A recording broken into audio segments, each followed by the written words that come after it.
Hello student. तो हम लोग पढ़ रहे हैं सब्जेक्ट वर्ब एग्रीमेंट। तो सब्जेक्ट वर्ब एग्रीमेंट का ये 5वां वीडियो है। 4 वीडियो में मैंने कुछ नियमों को बताया था, तो आप लोग प्लेलिस्ट में जाकर सब्जेक्ट वर्ब एग्रीमेंट का वो वीडियो देख सकते हैं। तो इस वीडियो में हम लोग पढ़ेंगे रूल 17 से। तो आइए हम लोग समझते हैं रूल 17 से। देखिए, यदि वाक्य का subject each, every, either, neither, one, everyone, anyone, no one, someone, nobody या बॉडी हो तो सिंगुलर नंबर में प्रयोग होगा।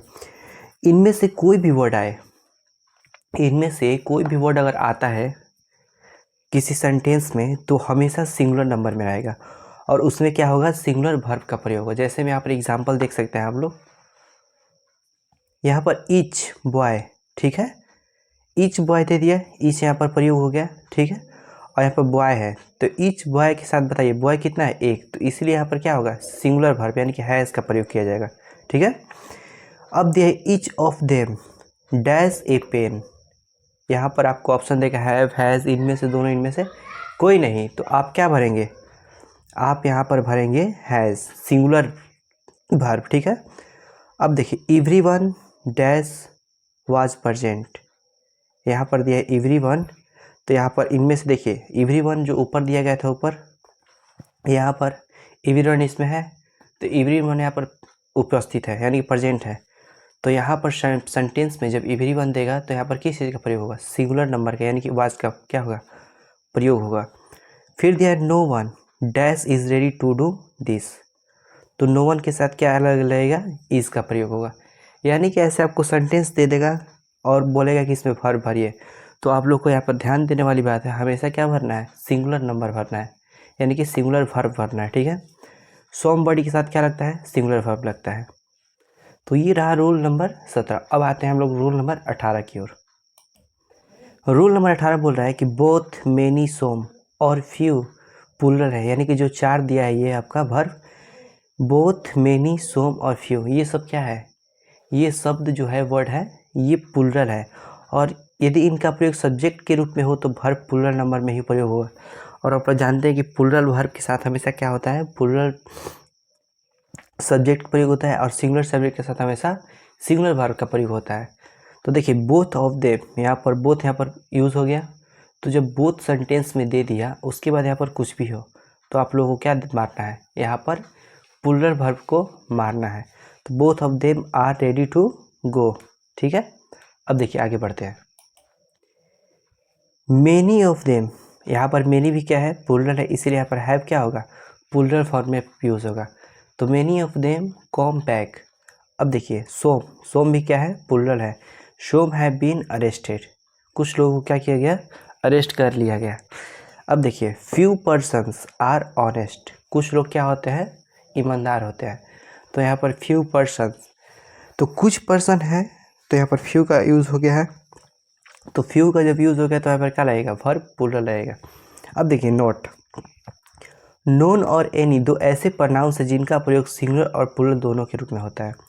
अगर किसी सेंटेंस में आपको नॉन, नॉन या एनी दे दे तो आपको सेंटेंस के अनुसार क्या करना पड़ेगा, देखना पड़ेगा कि वहाँ पर आगे इसका क्या है और उसके अनुसार क्या करना पड़ेगा, सिंगुलर या प्लूरल वर्ब का प्रयोग करना पड़ेगा। आइए एग्जांपल देखते हैं। तो यहाँ पर नॉन ऑफ देम, यहाँ पर नॉन ऑफ देम यानी कि नॉन जो क्या है वहाँ पर सिंगुलर वर्ब का प्रयोग होगा और प्लूरल दोनों के तरह क्या हो सकता है। तो नॉन ऑफ देम आप अगर चाहें तो क्या लगा सकते हैं, आप इसको सिंगुलर वर्ब के रूप में प्रयोग कर सकते हैं, या अगर आप चाहें तो प्लूरल वर्ब के रूप में। एक ही वर्ब, दोनों नहीं लगाना है यहाँ पर ये सिंगुलर हट जाएगा तो प्लूरल आप कर सकते हैं और प्लूरल हट जाएगा तो आप लोग सिंगुलर वर्ब का प्रयोग कर सकते हैं। उसके बाद दिया है एनी ऑफ दोज कार्स, तो एनी आ गया यहाँ पर, एनी क्या है, एनी यहाँ पर लिखा गया कि एनी क्या है, प्लूरल फॉर्म में होता है, ठीक है। तो any of those cars is लगेगा यार, तो आप इज भी लगा सकते हैं और आर भी लगा सकते हैं। आपको देखना क्या है, यहाँ पर एक चीज़ को ध्यान देना है कि एनी है या नॉन है। इस वाक्य में सेंटेंस में ध्यान देना है सिर्फ यहाँ पर कि नॉन का प्रयोग हुआ है कि एनी का, और उसके मुताबिक यहाँ पर क्या करना है, वर्ब को भरना है। अब आते हैं हम लोग रूल नंबर 11 की ओर, सॉरी रूल नंबर 19 की ओर। देखिए यदि दो या दो से अधिक नाउन्स प्रोनाउन को और, नॉर या आइदर और या नाइदर नॉर से अलग किया जाए तो वर्ब अपने से नज़दीक आने वाले नाउन या प्रनाउन के अनुसार क्या होंगे, यूज़ होंगे। आइए एग्जांपल देखते हैं। देखिए जैसे मैं एग्जांपल यहाँ पर दिया है आइदर डैश और, यानी कि यहाँ पर दिया है आइदर और के साथ क्या किया जाए, जोड़ा जाए। और बीच में जो ये डॉट डॉट आपको दिख रहा है, ये डॉट डॉट में कोई प्रनाउन होगा या नाउन होगा। तो यहाँ पर देखिए आइदर यू क्या है, एक प्रनाउन है, तो आइदर यू, उसके बाद और ही इज़ डैश गिल्टी।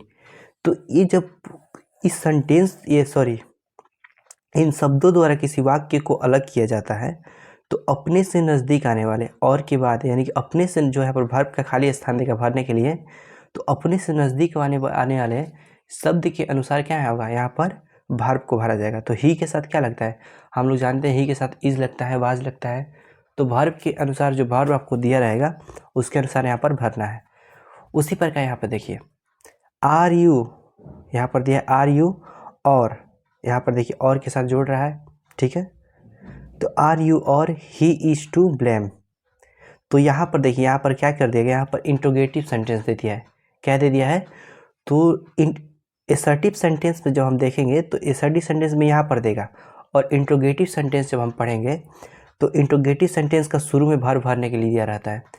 तो यहाँ से ये देखेंगे कि हम इसके नज़दीक, यानी कि जो यहाँ पर वर्ब भरना है इसके नज़दीक कौन है, तो नज़दीक देखकर हम क्या करेंगे, यहाँ पर और लगाए तो नज़दीक देखेंगे तो यू है, यू के साथ क्या लगता है, आर लगता है, तो यहाँ पर आर भर देंगे, ठीक है। अब देखिए जैसे यू और ही इज़ टू ब्लेम, यहाँ पर दिया है यू और जो फिर जुड़ा है, और के साथ यू और ही को क्या किया है, जोड़ा है। तो बच्चे क्या करेंगे, दो चीज़ देखेंगे, यू और ही, तो यहाँ पर आर जोड़ देंगे, जो गलत हो जाएगा। यहाँ पर यू अलग है, ही अलग है, क्यों, और इसको क्या कर रहा है, अलग कर रहा है, ठीक है। और एंड रहता तो यहाँ जोड़ता, और जो है वो क्या करता है, अलग करता है। तो यू और दे दिया। अब नज़दीक देखेंगे, यहाँ पर वर्ब भरना है, तो इससे नज़दीक कौन सा है, तो ही है, तो ही के साथ क्या हो जाएगा, इज हो जाएगा। अब देखिए आइदर द फार्मर और डैश ही सन्स डैश, क्या लिखा है, इनएक्टिव, ठीक है। तो यहाँ पर आइदर और आ गया, और यहाँ पर ही सन्स है, तो सन्स क्या है, बहुत सारे लड़के हैं, तो यहाँ पर क्या लगेगा, आर लगेगा। अब आइए हम लोग बढ़ते हैं रूल नंबर 20 की ओर।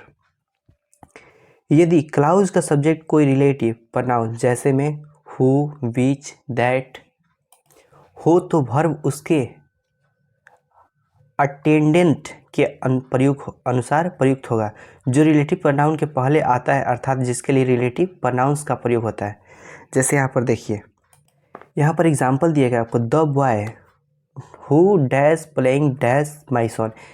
ये जो वाक्य देगा रिलेटिव प्रोनाउन से संबंधित, तो यहाँ पर दो खाली स्थान देगा, और खाली स्थान देगा तो रिलेटिव जो प्रोनाउन आता है वो किसके लिए आया है, बॉय के लिए। क्या किया गया है, बॉय के लिए जो रिलेटिव प्रोनाउन हु आया है वो बॉय के लिए। तो यहाँ पर देखना है कि बॉय एक है या बहुत सारे बॉय हैं, तो यहाँ पर बॉय एक है, तो यहाँ पर जो वर्ब प्रयोग करेंगे हम लोग, अगर यहाँ पर सिंगुलर है तो यहाँ पर सिंगुलर वर्ब लगाएंगे, और यहाँ पर भी क्या करेंगे, सिंगुलर वर्ब भरेंगे, ठीक है। तो बॉय के अनुसार क्या हो जाएगा, इज हो जाएगा, और इज यहाँ पर भी होगा, इज माई सन। और उसी प्रकार नीचे जो वाक्य दिया गया, the boys who dash playing dash my sons, तो यहाँ पर बॉय जो हो गया बहुत सारे हो गए, सन्स भी क्या हो गए, बहुत सारे हो गए। तो जब बहुत सारे हो गए तो हु के पहले देखेंगे, क्या करेंगे, जो हु आया रिलेटिव प्रोनाउंस, यानी कि जो बॉयज़ के लिए आया है उसके पहले जो बॉय है वो क्या है, प्लूरल है, तो यहाँ पर इसके लिए क्या होगा, प्रयोग आर होगा, और यहाँ पर भी आर होगा। तो यहाँ पर आर होगा तो यहाँ पर भी समान आर होगा। यहाँ पर एक नोट है, देख लीजिए, यहाँ प्रथम वाक्य में रिलेटिव प्रोनाउन हु है तथा अटेंडेंस बॉय है। हु के बाद आने वाला वर्ब बॉय के अनुसार, जो हु के बाद वर्ड आता है तो आने वाला वर्ब बॉय के अनुसार सिंगुलर नंबर में प्रयोग हुआ है। और इसी प्रकार दूसरे वाक्य में अटेंडेंस बॉयज़ के अनुसार वर्ब प्लूरल नंबर में प्रयोग। और मैंने भी आपको अभी यही बताया कि जो बॉयज़ है उसके अनुसार आर आया है, जो बॉय है उसके अनुसार इज आया है। अब बढ़ते हैं हम लोग आगे एग्जाम्पल की तरफ। देखिए एक और एग्जाम्पल मैं समझाता हूँ आपको। यहाँ पर है it is I who dash done this. तो यहाँ पर देखिए, तो यहाँ पर जो आई है उसके मुताबिक, उसके अनुसार क्या लगा है, यहाँ पर हैव लगा है, और हु के पहले जो रिलेटिव प्रोनाउन है यहाँ पर ही, उसके मुताबिक क्या लगा यहाँ पर सिंगुलर वर्ब लगा, यानी सिंगुलर सब्जेक्ट के साथ सिंगुलर वर्ब और प्लूरल सब्जेक्ट के साथ क्या लगा है प्लूरल वर्ब। यहाँ पर एक नोट देखिए लिखा हुआ है कि यदि रिलेटिव प्रोनाउन के पहले one of plus plural noun या प्रोनाउन प्रयुक्त हो यानी कि आए, तो ऑफ के बाद आने वाले नाउन या प्रोनाउन को ही अटेंसेंट माने और उसके अनुसार वर्ब का क्या करें यूज़ करें। तो आइए एग्जांपल देखते हैं कैसे एग्जांपल आता है इसका। का प्रयोग करें और ऑफ के पहले आने वाले वन के अनुसार नहीं। देखिए जैसे यहाँ पर he is one of those है, दोज पर्सन, और हु, ठीक है, तो यहाँ पर ऑन के अनुसार नहीं करना है आपको वर्ब प्रयोग, ऑफ की क्या करना है सॉरी देखिए यहाँ पर जो यहाँ पर ऑफ दिख रहा है, ऑफ के बाद दोज पर्सन के अनुसार क्या करना है आपको वर्ब का प्रयोग करना है। तो यहाँ पर देखिए दोज यहाँ पर यानी कि बहुत सारे लड़कों के बारे में बात कर रहा है, सॉरी बहुत सारे पर्सन यानी कि लोगों के बारे में बात कर रहा है। तो यहाँ पर डू नॉट, तो डू किसके लिए लगता है प्लूरल वर्ब के लिए, तो यहाँ पर प्लूरल वर्ब का प्रयोग हुआ है, तो इसलिए डू नॉट प्लूरल वर्ब का यहाँ पर भी प्रयोग हुआ है। अब आते हैं रूल नंबर 21 की ओर। देखिए जब वाक्य के सब्जेक्ट में प्रयुक्त वर्ड को एंड से जोड़ा जाता है तब वर्ब के नंबर का निर्धारण इस प्रकार होता है। तो आइए समझते हैं क्या बोल रहा है। सामान्यतः जब दो या दो से अधिक नाउन या प्रनाउन को एंड से जोड़ा जाता है तब वर्ब प्लूरल नंबर में प्रयोग होता है। आप लोग नॉर्मल सब सेंटेंस जो पढ़ते हैं उसमें क्या रहता है कि दो शब्दकर्ता को यानी जो सब्जेक्ट को क्या किया जाता है एंड से जोड़ा जाता है, तो हम लोग आर लगाते हैं। सिंपली वही चीज़ यहाँ पर बोल रहा है कि राम एंड श्याम, तो दो लड़के हो गए, तो यहाँ पर आर। गोइंग यानी कि जा रहे हैं। ही एंड आई मतलब वो और मैं, हैव डन दिस वर्क, इस काम को क्या कर दिया पूरा कर दिया, दो लोगों ने क्या किया इस काम को पूरा कर दिया, तो बहुवचन का प्रयोग सिंपल है। अब देखिए रूल नंबर बी की तरफ पढ़ते हैं। जब एंड से जुड़े सिंगुलर नाउन एक ही वस्तु या व्यक्ति का बोध कराते हैं तब वर्ब सिंगुलर नंबर में रहता है। कभी कभी क्या रहता है कि एंड से जुड़े वाक्य रहते हैं लेकिन वो एक ही व्यक्ति का बोध कराते हैं, तो यहाँ पर देखिए जैसे समझिए, और ये सेंटेंस बहुत लोग पूछते हैं बुलवाने के लिए स्टूडेंट को, और स्टूडेंट इसमें फंस भी जाते हैं।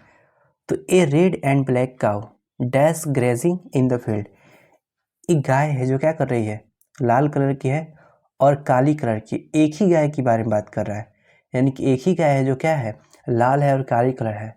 अब वो क्या करे ग्राजिंग इन द फील्ड यानी कि फील्ड में यानी कि जो खेत होता है उसमें चर रही है। तो एक ही काऊ का यहाँ पर बात किया गया है, यहाँ पर दो काऊ का नहीं। तो यहाँ पर समझ जाइएगा कि एक लाल लाल गाय है एक काला गाय है, ऐसा कुछ नहीं है, एक ही गाय है, उसका रंग कैसा है ए रेड एंड ब्लैक काऊ, यानी कि वो लाल है और क्या है काली है। यहाँ पर ए लग गया तो ए रेड एंड ब्लैक, तो एक ही गाय है जो क्या कर रही है फील्ड में चल रही है, तो इसीलिए यहाँ पर वर्ब जो लगेगा क्या रहेगा इज रहेगा, यानी कि सिंगुलर। ठीक है, अब देखिए आगे। एक ही गाय जो लाल और काले रंग की है, मतलब यहाँ पर नोटिस दिया देखिए, the poet and philosopher dash com, एक व्यक्ति है जो क्या है पोएट है और साथ ही साथ फिलोसफर है, एक ही व्यक्ति पोएट भी है और क्या है फिलोसफर भी है जो आ रहा है, ये नहीं कि अलग अलग पोएट अलग व्यक्ति है फिलोसफर अलग व्यक्ति, ऐसा कुछ नहीं है, एक ही व्यक्ति है जो क्या कर रहे हैं आ रहे हैं। तो इसीलिए एक जब व्यक्ति रहता है तो उसके साथ क्या लगता है सिंगुलर वर्ब का प्रयोग होगा, एक व्यक्ति है तो एक सिंगुलर वर्ब का प्रयोग होगा।